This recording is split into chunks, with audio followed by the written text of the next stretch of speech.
All right, how's everybody doing? Today, I'm going to replace the blade in this Laguna 18-inch bandsaw, and I'll try to get some close-ups of what I'm doing and how I make it work, a little bit of a review of this saw, what I use it for, and all that good stuff.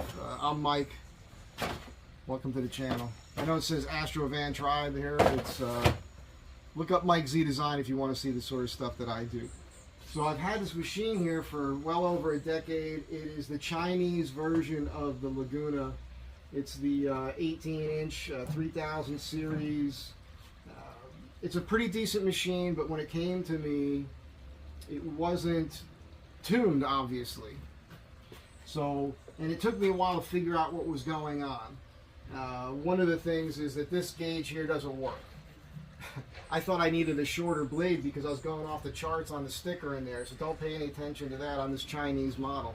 It does take a 145-inch bandsaw blade, and I pretty much just use this machine, I mean 99.4% of the time. It's all I'm doing is resawing lumber. Let me show you what I'm doing right now. This is my current project. It's going to be a floating vanity between two walls. It's all cherry. And then there's going to be a wall-hung floating cabinet with sliding doors. Same thing here. These two doors slide in front of this middle section. And I've got all this 5/4 cherry, which typically would be about 1.25 inches. This is about 1 1/8 because they kind of surface at once, which is a little bit of an issue for me because I have less material here. But what I end up doing here is I use my Inca 570 joiner planer here. It's a joiner and a planer. It has about a 10 1/4 inch capacity. My brother milled these brass knobs up for me because the plastic ones I kept snapping with that pin right there. I was torquing down on those things. And then after I face join, I come to this machine and I resaw. And resawing is you run the board through and you thin it. And you got to make sure that that board is still thicker than what you want your final net to be. Then I let it sit overnight. And then I come back the next day and I put pencil lines on the side that I face joined, and I face join it again. And then it's ready where I could start running it through the planer.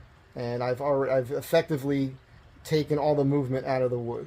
It's very important because I build heirloom quality furniture and I don't want my stuff to move over time. Also, if you're gluing things together, you just need to do this so that your panels that you're gluing together remain flat. No warping, no twisting, no cupping. Very, very important to do this process. That's why I need this machine. That's what I use it for. Now, this machine comes with wrenches, but for some reason it didn't come with the 6-inch, which is a problem because that's the one that you need first. You need that a lot to adjust this. These are ceramic guides for the blade. You'll see that this is like a 2-tooth, about 1.5 tooth per inch resaw blade. It is carbide tipped. But I've been using this blade for years now. I mean, it's fine. It's just to the point where I'm forcing things through, and it's not good. It's not good for the motor and everything else. You got to do the blade once in a while. You could probably build a jig. I've seen people do it where you put a Dremel on there with a wheel, and you could sharpen your carbide teeth. If that's something that you might want to do, because this Laguna blade here, there's a name for this one here. It should be on here. I don't know which one this is. It would be the Resaw King. So it's $200, man, about there. I bought this in a set of knives for that from Eagle Tools over there in Glendale, and I've known those guys since they were over by JPL. But it was $350 or something, you know, for everything with shipping over to my pad. So not cheap. Not cheap. Let's get on with this. I'll put this in a tripod in a moment, but clearly you want to open this up. Clearly there's some dust in here. This is a machine that I use all the time. You gotta turn that knob there, drop that down, open this up, and you see what's going on in here. There are 2 dust ports. I use this one all the time, and I made this piece of plywood here that slides in there that helps to deflect the dust down into the chute there, so the dust collector works more effectively. You see this whole trunnion system under here. It took me a while to figure all this out. You also have to get rid of this here. I'm gonna take this blade out of here, so lift that out, get that out of there so we get the blade out. You see there's adjustments under here too. These are kind of a bitch to get to, these lower ceramic adjustments. You can see that this table will tilt this way. This table was not aligned perfectly to that blade, and when I first bought it I didn't know that, and I was having a really hard time resawing. Eventually I figured that out, and I had to loosen up the bolts here and align this table to be perfectly perpendicular with the blade, so that this would work here, because there's not a lot of adjustment obviously with this fence in this manner. Okay, I find you don't need a resaw fence if you are milling your wood perfect, which means you face join the board and then you rip one edge of it perfectly to 90 degrees, perfectly.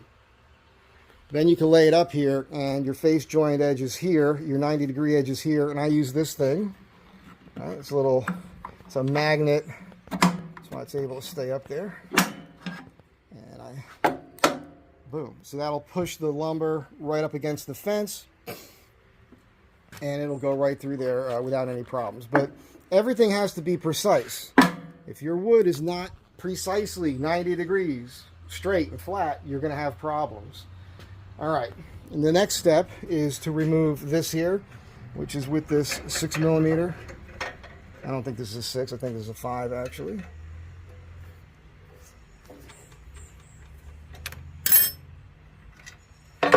Now I'm going to show you guys a mod I did here. This is usually open, and you can see these threads. It would fill with dust. So I cleaned it all out, and I sprayed it down with a silicone spray in there, and then there's a gear. And I put this Gorilla Tape here. That's a big deal, because when you loosen this lowers this gives you your height capacity, because you want your guides to be as close to your lumber as possible to keep your blade from walking, right? And by doing that mod, it made this work a lot easier, because this was constantly just getting caked up, and it was a real problem. Right now, we are loose. I know you should, but I never use this thing here. People oftentimes in the videos say that this is released. It's not. You see right there, it says release. This, lifting that up is what releases this one. This is the Chinese one, okay? We'll do that for now, because that's what people want to see. This is your tension knob, so we'll do that in a second. Right now, we're just about ready to get this blade out of here. We have to take this out. All right, just undo that, slide that over. This is a custom zero tolerance plate, which I need to make a new one. You can see clearly not zero tolerance anymore. This is the original, and you can see this is what they send you. It looks cool because it's aluminum and everything, but it's garbage. I mean, you know, you can't. That's way too big of a gap, and things just fall through there, and then when it does, it binds up against the blade, and it's a real hassle. So make yourself a zero tolerance one. I do need to make a new one, clearly. I think we can all see that. So that'll come soon. Before I get to this, let's just show you some of this other stuff here. This is, it is 145mm, inch blade. It is made in China. It's the 18-inch bandsaw. I do have to move this around every day with this, which goes in here. Problem is, you can see here that that's all worn out, so it falls through. So what I have to do every single time I move this is I grab one of these washers here, so I keep up there in a magnet, and I place this here, and then I can get that underneath there, and I'll be able to lift it like that, and I can move it around. So Festool, or excuse me, not Festool, but Laguna, you guys should do that. You guys should just weld something like that on there so that that can't get as beat up as this one became. Just a hint for Laguna tools. All right.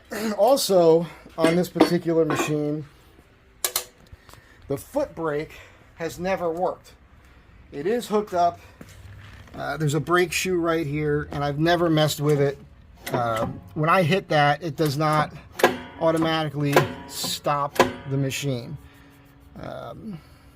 Now that I'm looking at this, I can see that that was painted, and that's probably why. I don't want to take this apart. But this here, maybe this should all be sanded out in here. And then maybe this brake pad will bite better. That might be the ticket. I've got to step on it several times. It cuts the power, but the blade keeps spinning. This brush here is supposed to clean this wheel off. It does an okay job, but from time to time I come in here and I scrape stuff off the wheel with a knife or something.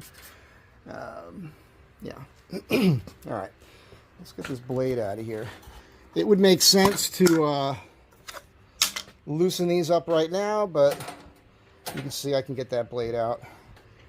I'll loosen them up in a second when it's time to put the new blade in. I'm holding the camera here, which is something I shouldn't be doing. Oops, I forgot. I got to take this. This would work better if you tension the blade first, but it's okay. See the angle cut in there? Again, that's something I made. Pull this off of here. All right. This will...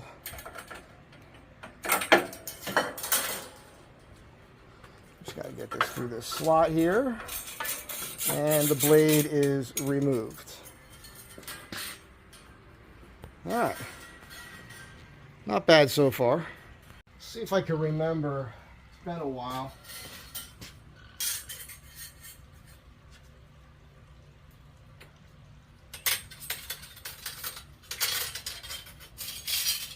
There's a way to turn this. I'll figure it out later.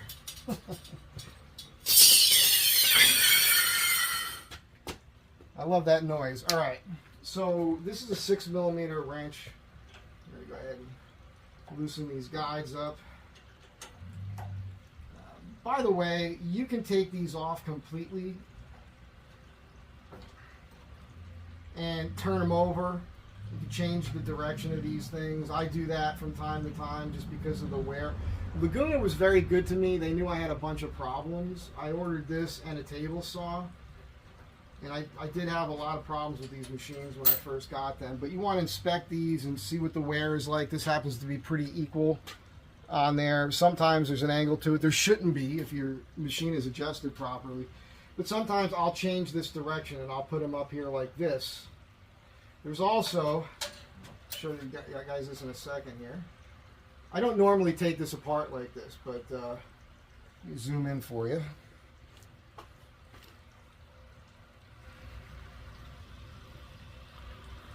Let's just, you guys know I'm so pro. That's a joke on the channels if this is your first time here. I'll give you guys as good of a view as I could give you. Again, I normally don't take all this apart. But you can see this as well. And this is getting cut up here. So this is also ceramic. And the adjustment here, forgive me, is right underneath here. There's an Allen key, which I don't recall what size it is, but we'll see.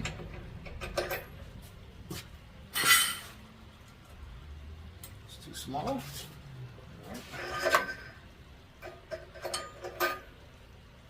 So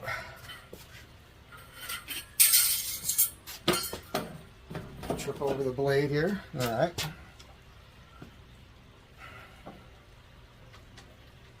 And there's also a nut on the bottom of this here. All right.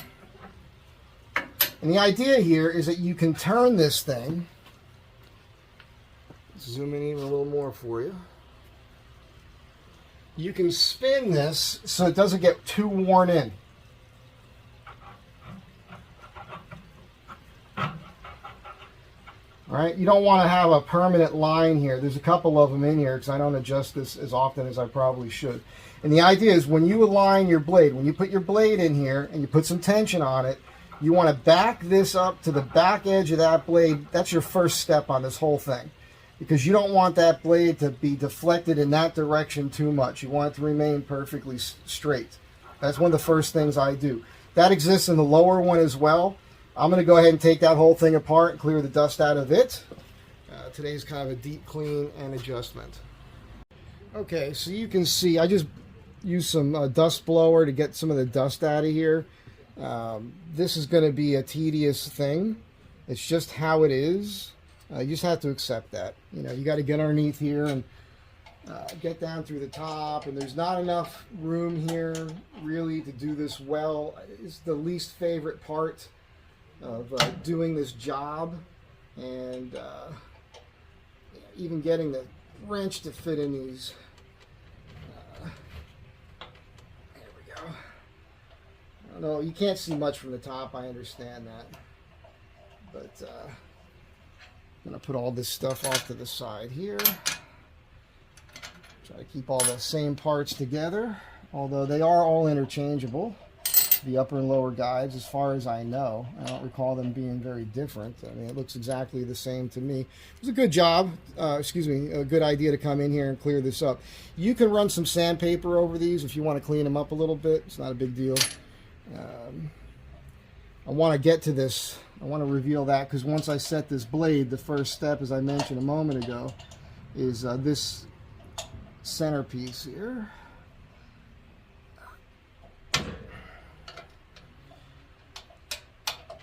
You might have to adjust the table this way. You'll see at the end here, I will put a square up against the blade. You want to make sure both sides of the blade, it's 90 degrees here to the table. These are common sense things, but while you're doing the blade, you might as well double check everything, right? This is the time to do it. Okay. We're going to loosen this. I'm going to have to get something to dig. I tried blowing the dust out of that screw head, but it wouldn't come out, so I need to get something to dig that out, and there's no point in wasting your time with that. All right, we clean that out of there.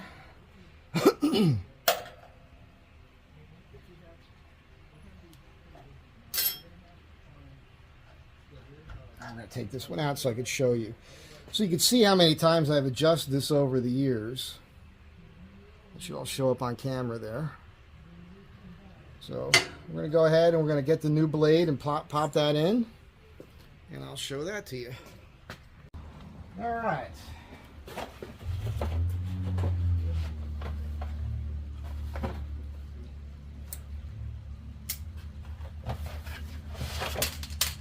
I guess I didn't have to cut that open.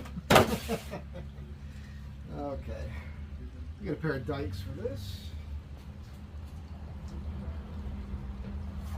You know, I grew up calling these dikes, but I guess people call them wire cutters or something. It does say Laguna 145 inch here on the label.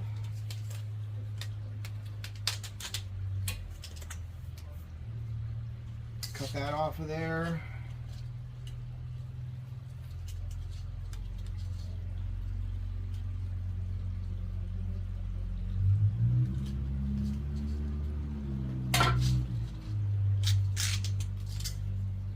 Okay, this has a lot more teeth in it. It's not what I was expecting. It is supposed to be the Resaw King.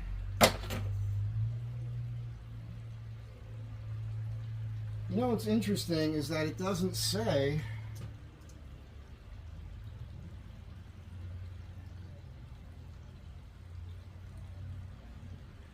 forgive me, sectional bandsaw blades, bimetal, Resaw King, shear force, biforce, bimetal. Resaw King, it says it right here. Also, but then there's a shear force. So this says on the box, Resaw shear force, performance, bimetal. So it's got all of them listed on here.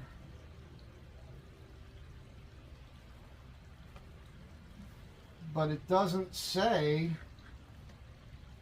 unless I'm just stupid, it doesn't actually say on the box which one this is supposed. Yeah, it says it right here. Well, think about it. There's 1, 2, 3, 4, 5, 6 different spots for me to look at. It's always on the last spot that you look, right there. It says 1 inch Resaw King. Okay, I'll show you the difference between this and the other one in a moment. Laguna, the thing about Laguna is their marketing is bar none. I mean, it's very good. If you look for the best Resaw blade there is and you're on YouTube or something, this is the blade that you're going to find. videos on.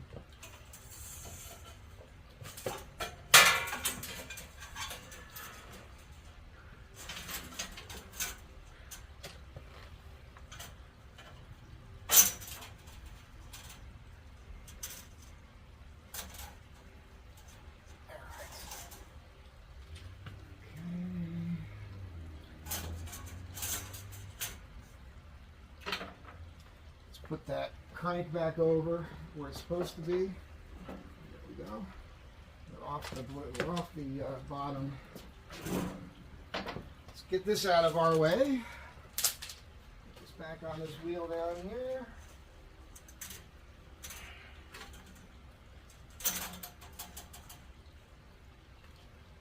All right, we're on both wheels. Here's the weld. And boom, there we are. That's got enough tension on it right now to do everything. I'm going to tighten this up a little bit more.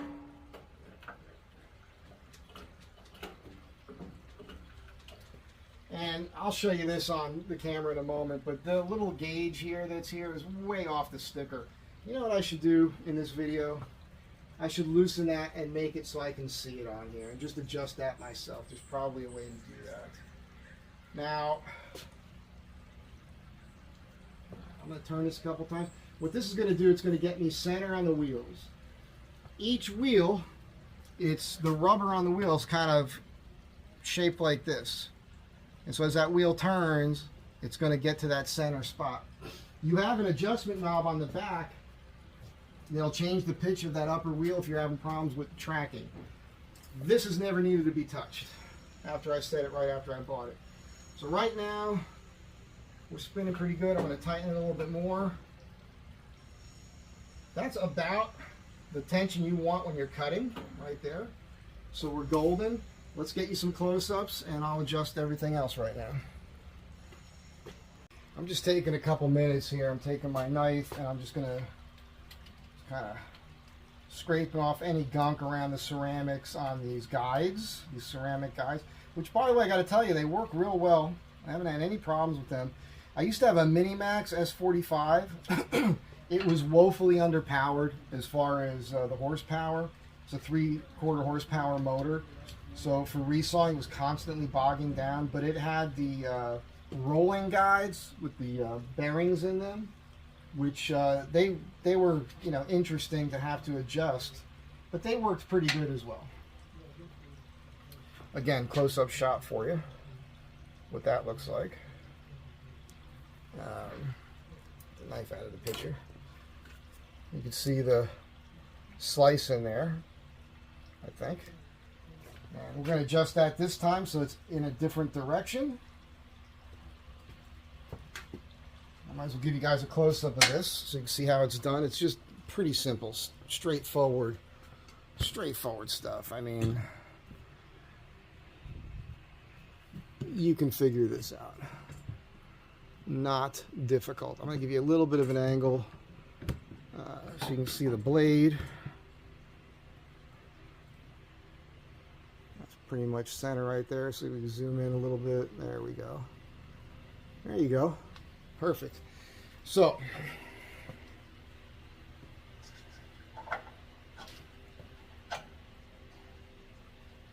there we go. So I'm tapping the back of the blade, and I'm going to pull it away about a 1/16 of an inch. You don't want it running up against the back the whole time. So about a 1/16 of an inch. That's what I'm going to try. I'm sure it'll be fine. Now, we're going to run into a problem already, as you can tell. Getting the first guide in on the other side, because now the blade is in our way. And working from the bottom with the trunnion in the way and everything, trying to reach underneath here and set that and tightening the bolt for that it's very, very difficult. I wish there was a better way to do that. And sometimes I'll put a wrench on this and crank on it to really get it super tight. But we're going to leave that like that for now.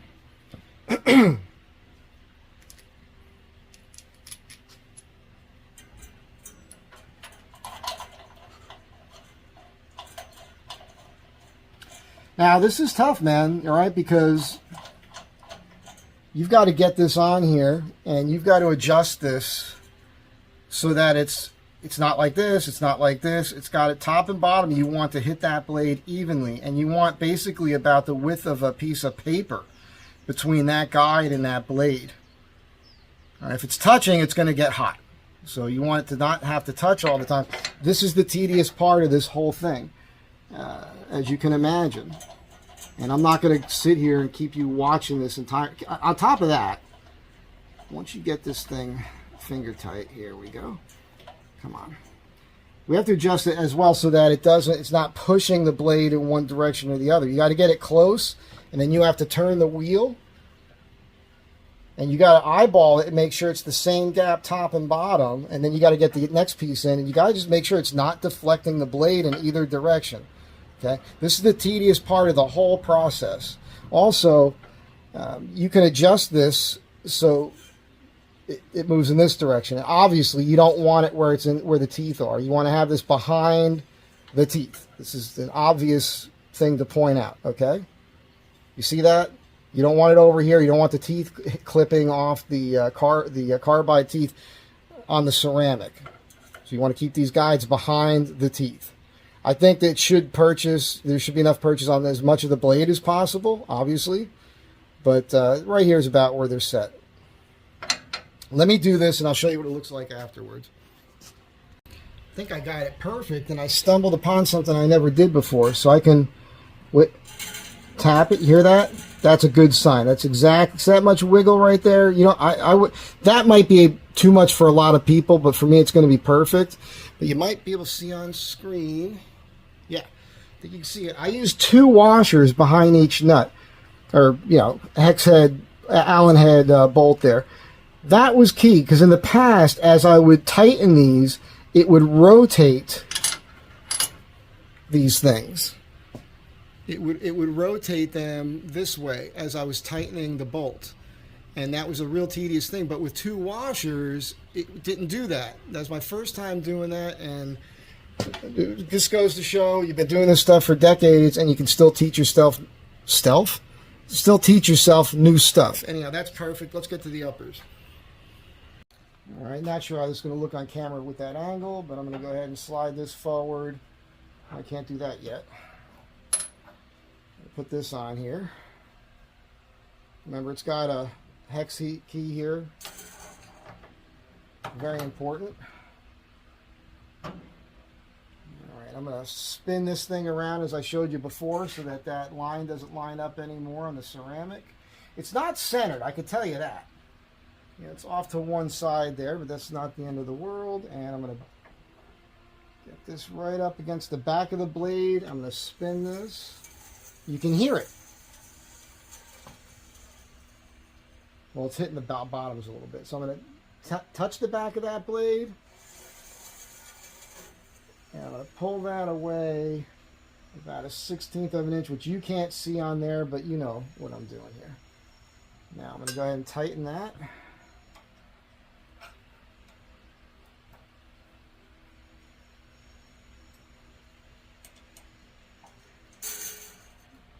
Crank down on that quite a bit. All right, now this is how we're going to adjust these on the blade. All right, change the angle for you so you can see that.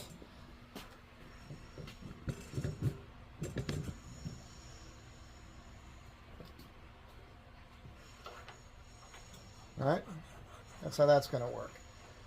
So we want to set this, I think, first to about here.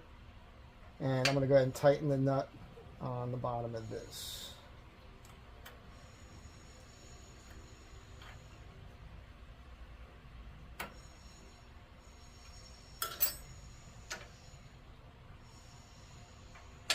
Come forward a little bit.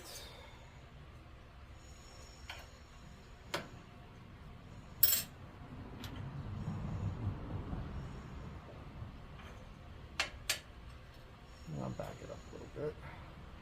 This is slightly arbitrary. It's kind of up to you. It's just how I'm doing it. This whole piece here is turning, but it's okay. Just get that tight. We're golden. We're golden. All right, got to clean the funk off of this a little bit.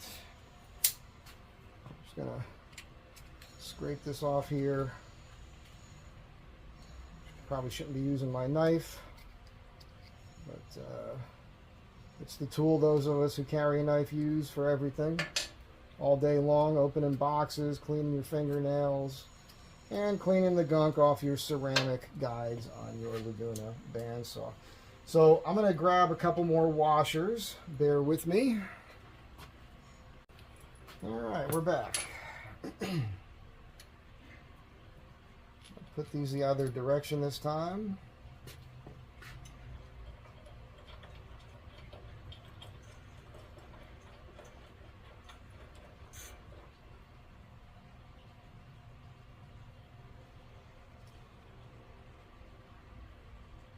It's interesting, man, because it's not...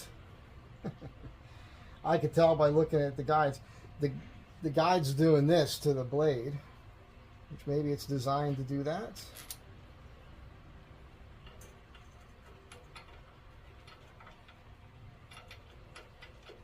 It's not plugged in. The machine's not plugged in, so there's nothing dangerous here. It's like when people handle firearms on a YouTube channel and they're like, you didn't check to see if it was loaded. And I'm eyeballing this, and I got to tell you, I'm pretty much right on. You can hear it. If you can wiggle that from side to side, just a hair, is what you want. You don't want this affecting, like I said earlier, you don't want it deflecting the blade in either direction. You want to be able to push it back towards the guide a hair. Oh, that's amazing. Again, in the past, with one washer, oftentimes when I would turn this, it would cock the guide. And that was the most tedious thing. I can't believe all these years later, I never thought to put a second washer on there.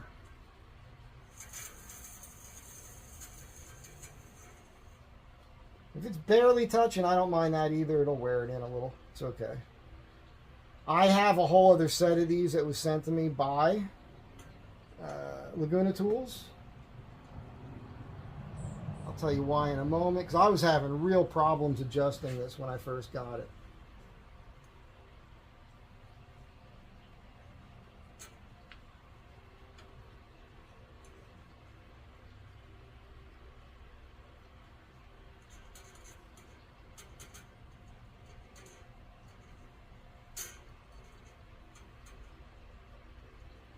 Might be a little tight here. This is up to you, man. I shouldn't even be recording all this. It's probably a little tedious for you to watch. And there's probably something you could stick in there.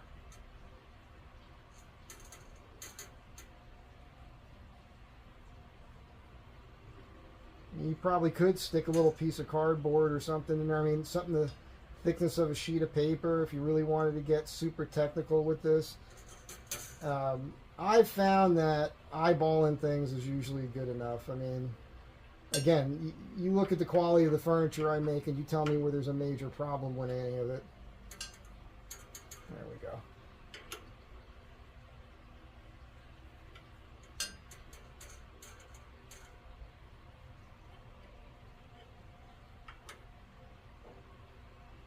The key is you don't want to make these things so tight, obviously, that it binds up the blade. You see that? Hands free. That thing's tracking nice in my mind. That looks good. I think we're done. That's a big stinking deal. This went way smoother than it's gone for me in the past. Let's put this thing back together.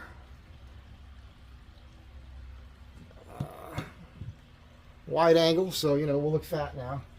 This goes on the end here. And this here aligns these two parts of the table exact. We can't forget this. It slides right in here. Right, that again, that helps deflect the wood chips right out the dust chute. Got our, really not a 0 anymore, but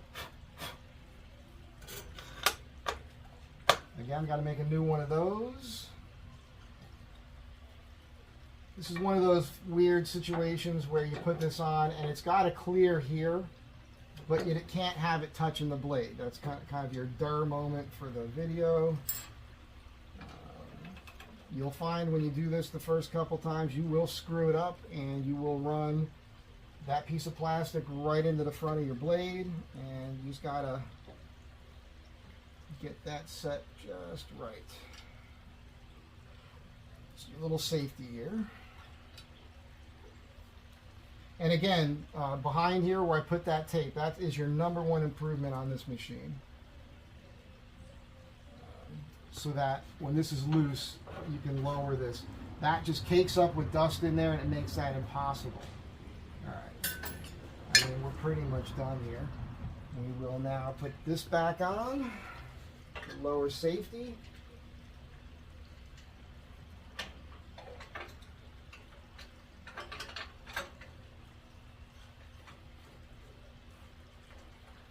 I would imagine most people leave that off. And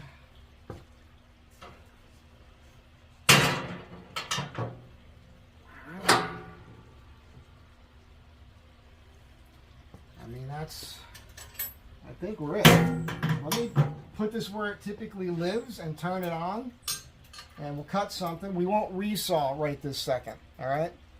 But we will later, and that might be in this video, so we're not done yet. All right, that's where this machine lives. Grab my little Starrett square here. The table wasn't touched, so this should still be square on both sides.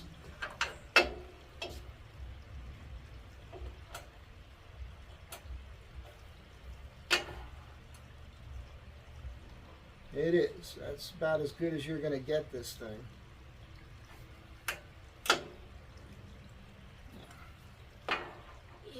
This thing here, if it's proud, obviously it's going to screw that up. But right now we're golden. Of course, this hasn't changed at all. It's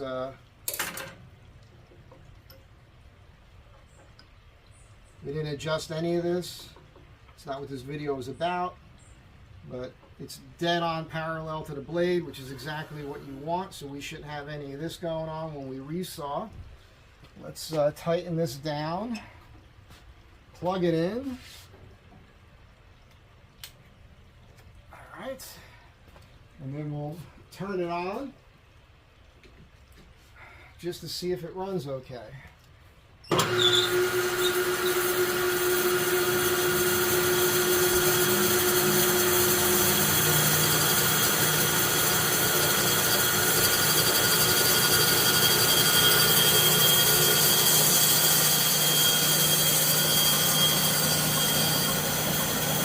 Yeah, it just wore itself in a little. See some sparks there maybe. That's okay. That's okay.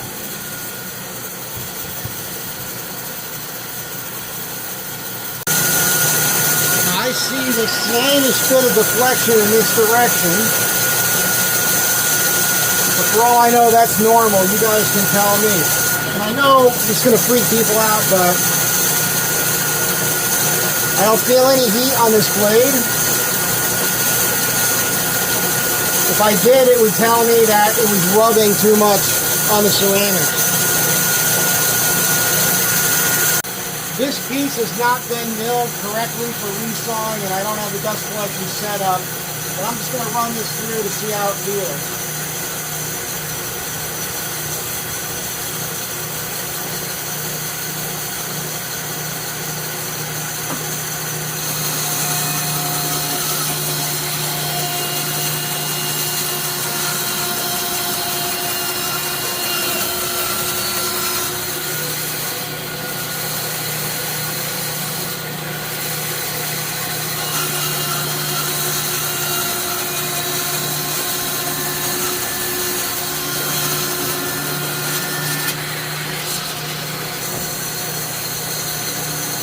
And that's resawing. That's a pretty nice smooth cut too.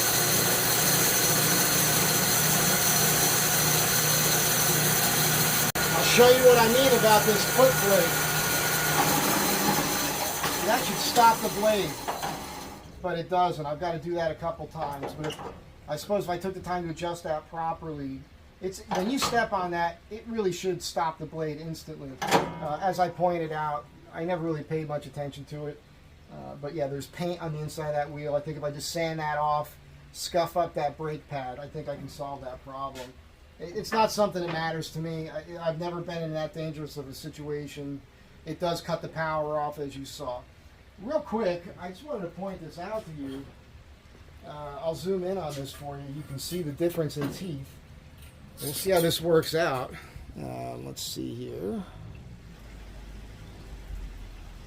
Just really zoom it in.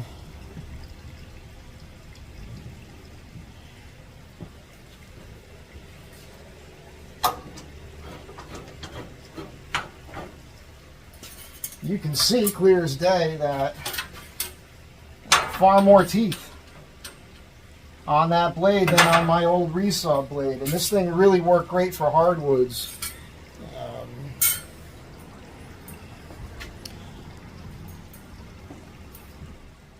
There we go. So this is the end of the video. I just want to point out, I only really work in hardwoods. I'm only really resawing hardwoods. And this blade had been perfect for that. So we'll see how this holds up. My next step is to set up this planer, joiner, and start face joining all that cherry. And then if I can get all that done today, it's already noon. So I don't know how much of that I'll get done, but the next step is to resaw it. And you guys will see that on the channel in another video. But you just saw how to change the blade on this Laguna. The Chinese version of the Laguna 18-inch bandsaw. Hope this wasn't too long of a video for you. I know people, their attention spans aren't great. This is a place I use for replacement parts for a lot of my tools. Wrenches are stored there.